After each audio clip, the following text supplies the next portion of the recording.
നമ്മുടെ എല്ലാവിധ ദൈനംദിന പ്രവർത്തനങ്ങളുടെ ഫലമായും കാർബൺ എമിഷൻ ഉണ്ടാകുന്നതായിട്ട് മനസ്സിലാക്കാം. അപ്പോൾ കാർബൺ ന്യൂട്രാലിറ്റി എന്ന് പറയുന്നത് ദൈനംദിന പ്രവർത്തനങ്ങളുടെ ഫലമായി ഉണ്ടാകുന്ന കാർബൺ എമിഷനെ നിയന്ത്രിക്കുക, അല്ലെങ്കിൽ മറ്റ് കാർബൺ ക്യാപ്ചറിങ് മാർഗങ്ങൾ ഉപയോഗിച്ച് അതിനെ ഓഫ്സെറ്റ് ചെയ്യുക എന്നുള്ളതാണ്. ഇതിൻ്റെ ഫലമായി അന്തരീക്ഷത്തിലുള്ള കാർബൺ ഡൈ ഓക്സൈഡിൻ്റെ അളവിൽ വർധനവ് വരാതെ നിയന്ത്രിച്ച് നിർത്താൻ കഴിയും എന്നുള്ളതാണ് കാർബൺ ന്യൂട്രാലിറ്റി കൊണ്ട് ലക്ഷ്യമിടുന്നത്. കാർബൺ ബഹിർഗമനം നിയന്ത്രിക്കുന്നതിന് നമുക്ക് പല മാർഗങ്ങൾ അവലംബിക്കാവുന്നതാണ്. അത് പുതുക്കാവുന്ന ഊർജ്ജ സ്രോതസ്സുകൾ, renewable energy sources like biogas, solar, wind ഇവയുടെ ഉപയോഗം കൂടുതൽ വ്യാപകമാക്കുന്നതിലൂടെയും ഊർജ്ജക്ഷമതയുള്ള ഉൽപ്പന്നങ്ങൾ ഉപയോഗിക്കുന്നതിലൂടെയും, ഉദാഹരണം പറഞ്ഞാൽ പ്രാചീന കാലങ്ങളിൽ ഉപയോഗിച്ചിരുന്ന ബൾബുകൾക്ക് പകരമായി കോമ്പാക്റ്റ് ഫ്ലൂറസൻ ലാമ്പുകൾ ഉപയോഗിച്ചു തുടങ്ങി. അതിലും ഇന്ധനക്ഷമതയുള്ളതാണ് LED ലൈറ്റുകൾ. അപ്പോൾ ഇങ്ങനെ ഊർജ്ജക്ഷമത നിലനിർത്തുന്നതിന് അനുയോജ്യമായ ഉപകരണങ്ങൾ ഉപയോഗിക്കുന്നതിലൂടെയും കാർബൺ എമിഷൻ നിയന്ത്രിക്കാൻ സാധിക്കും. പല വൈദ്യുത ഉപകരണങ്ങൾ വാങ്ങുമ്പോൾ അതിൻ്റെ പ്രവർത്തനക്ഷമത അറിയിക്കുന്നതിനുള്ള സ്റ്റാർ റേറ്റിങ്ങുകൾ കൊടുത്തിട്ടുള്ളതായിട്ട് മനസ്സിലാക്കാം. അപ്പോൾ ഈ സ്റ്റാർ റേറ്റിംഗ് കൂടിയ ഉപകരണങ്ങൾ താരതമ്യേന അവയിൽ നിന്നുണ്ടാകുന്ന എമിഷൻസും കാർബൺ ബഹിർഗമനവും കുറവായിരിക്കും. പിന്നെ സുസ്ഥിര വികസന രീതികൾ അവലംബിച്ച് സുസ്ഥിര ജീവിതശൈലി അവലംബിക്കുന്നതിലൂടെയും കാർബൺ എമിഷൻ വലിയൊരളവ് വരെ നിയന്ത്രിക്കാൻ സാധിക്കും. ഇനി ഇത്തരത്തിൽ കാർബൺ എമിഷൻ നിയന്ത്രിക്കാൻ കഴിയാതെ അധികമായി കാർബൺ എമിഷൻ ഉണ്ടാവുകയാണെങ്കിൽ അതിനെ ഓഫ്സെറ്റ് ചെയ്യുന്നതിന് കാർബൺ ക്രെഡിറ്റ് പോലെയുള്ള മാർഗങ്ങൾ അവലംബിക്കാവുന്നതാണ്.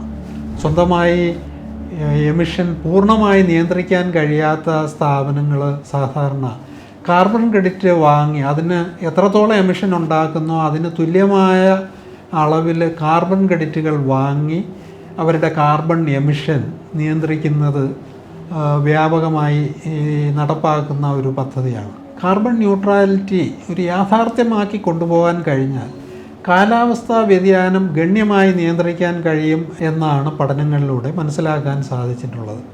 കാരണം കാലാവസ്ഥാ വ്യതിയാനം ഉണ്ടാക്കുന്നതിൽ അന്തരീക്ഷത്തിലേക്ക് വ്യാപിക്കുന്ന കാർബൺ ഡൈ ഓക്സൈഡ്, മറ്റ് വിഷവാതകങ്ങൾ ഗണ്യമായ പങ്ക് വഹിക്കുന്നതായിട്ട് നമുക്ക് മനസ്സിലാക്കാവുന്നതാണ്. അപ്പോൾ കാർബൺ ന്യൂട്രാലിറ്റി നേടുന്നത് കാലാവസ്ഥാ മാറ്റത്തെ ലഘൂകരിക്കാൻ സാധിക്കുന്നു. അതിലൂടെ പരിസ്ഥിതി സംരക്ഷണവും കൂടുതൽ കാര്യക്ഷമമാക്കുന്നതിന് സാധിക്കുന്നു. ഇത് രണ്ടും കൂടാതെ കാർബൺ ന്യൂട്രാലിറ്റി പ്രാവർത്തികമാക്കുന്നത് ഒരു കാർബൺ ബഹിർഗമനം കുറഞ്ഞൊരു ഭാവിയിലേക്ക് വളരെ സഹായകരമാണ്. നമുക്ക് ബയോഗ്യാസ് പ്ലാന്റുകൾ കാർബൺ ന്യൂട്രാലിറ്റി ഒരു യാഥാർത്ഥ്യമാക്കാൻ എത്രത്തോളം സഹായകരമാണെന്ന് പരിശോധിക്കുന്നത് ഈ അവസരത്തിൽ നിന്നായിരിക്കും. കാർബൺ ന്യൂട്രാലിറ്റി ഒരു യാഥാർത്ഥ്യമാക്കുന്നതിന് ബയോഗ്യാസ് പ്ലാന്റുകൾ എന്ത് പങ്കാണ് വഹിക്കുന്നതെന്ന് നമുക്ക് പരിശോധിക്കാം. വാസ്തവത്തിൽ കാർബൺ ന്യൂട്രാലിറ്റി ഒരു യാഥാർത്ഥ്യമാക്കുന്നതിൽ ബയോഗ്യാസ് പ്ലാന്റുകൾ ഗണ്യമായ പങ്ക് വഹിക്കുന്നതായിട്ട് മനസ്സിലാക്കാൻ സാധിക്കും.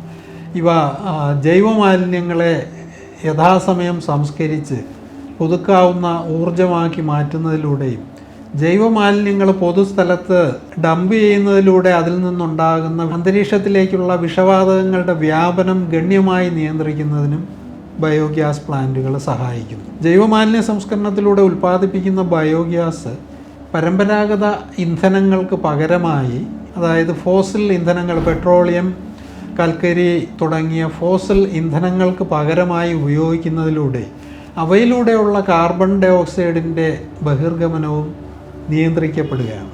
ഇതുകൂടാതെ ജൈവമാലിന്യ സംസ്കരണത്തിലൂടെ ലഭിക്കുന്ന സംസ്കരണം കഴിഞ്ഞ ജൈവവളം രാസവളങ്ങൾക്ക് പകരമായി ഉപയോഗിക്കുന്നതിലൂടെ രാസവള നിർമ്മാണ സമയത്തുണ്ടാകുന്ന എമിഷൻസ് നിയന്ത്രിക്കുന്നതിനും രാസവളങ്ങളുടെ ആവശ്യകത നിയന്ത്രിക്കുന്നതിനും സാധിക്കുന്നു.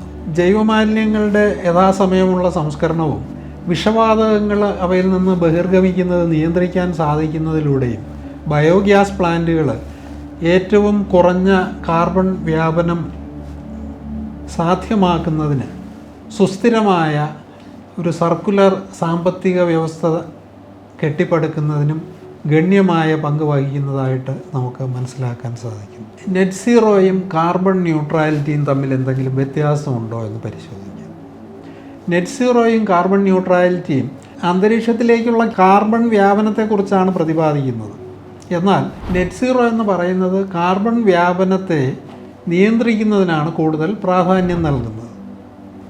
നെറ്റ് സീറോ ലക്ഷ്യം കൈവരിക്കാൻ കാർബൺ വ്യാപനം പരമാവധി കുറയ്ക്കുകയും ശേഷിക്കുന്ന കാർബൺ വ്യാപനം ഓഫ്സെറ്റ് ചെയ്യുന്നതിന് ബയോഗ്യാസ്, സോളാർ, കാറ്റിൽ നിന്നുള്ള വൈദ്യുതി തുടങ്ങിയ സാങ്കേതിക വിദ്യകളും ഇലക്ട്രിക് വാഹനങ്ങളുടെ ഉപയോഗവും ഇന്ധനക്ഷമതയുള്ള ഉപകരണങ്ങളും നിത്യജീവിതത്തിൻ്റെ ഭാഗമാക്കുന്നതിലൂടെ സുസ്ഥിരമായൊരു ജീവിതശൈലിയിൽ അവലംബിക്കുന്നതിനാൽ അത് കാർബൺ ബഹിർഗമനം സന്തുലിതമാക്കുന്നതിന് സഹായിക്കും. എന്നാൽ കാർബൺ ന്യൂട്രാലിറ്റി ഒരു യാഥാർത്ഥ്യമാക്കാനായിട്ട് കാർബൺ ക്രെഡിറ്റുകളുടെ ഉപയോഗത്തിലൂടെയും റിന്യൂവബിൾ എനർജി പ്രോജക്റ്റുകളുടെ ഇംപ്ലിമെൻറ്റേഷനിലൂടെയും റിന്യൂവബിൾ എനർജി പാരമ്പര്യ ഇതര ഊർജ പദ്ധതികളായ ബയോഗ്യാസ്, വിൻഡ് എന്നിവയുടെ സോളാർ തുടങ്ങിയ പദ്ധതികളുടെ വ്യാപനത്തിലൂടെയും കാർബൺ വ്യാപനം ഓഫ്സെറ്റ് ചെയ്യാൻ അനുവദിക്കുന്നു. അതിനാൽ സ്ഥാപനങ്ങൾക്ക്, പ്രത്യേകിച്ച് വ്യവസായശാലകൾക്കും മറ്റും, അവരുടെ കാർബൺ വ്യാപനം കുറയ്ക്കാതെ തന്നെ കാർബൺ ന്യൂട്രാലിറ്റി കൈവരിക്കാൻ സാധിക്കുന്നു. കാരണം അവർക്ക് എത്രത്തോളം കാർബൺ വ്യാപനം ഉണ്ടോ അതിന് അനുയോജ്യമായ വിധത്തിലുള്ള കാർബൺ ക്രെഡിറ്റുകൾ അവർ വാങ്ങുകയോ റിന്യൂവബിൾ എനർജി ഉപയോഗിക്കുകയോ ചെയ്യുന്നുണ്ട്. ചുരുക്കി പറഞ്ഞാൽ നെറ്റ് സീറോ കാർബൺ വ്യാപനം സമ്പൂർണ്ണമായി നിയന്ത്രിക്കുന്നതിന് ഉദ്ദേശിക്കുകയും കാർബൺ ന്യൂട്രാലിറ്റി സുസ്ഥിരതയിലേക്കുള്ള ഒരു ആദ്യ പടിയായിട്ടും മനസ്സിലാക്കാൻ സാധിക്കും.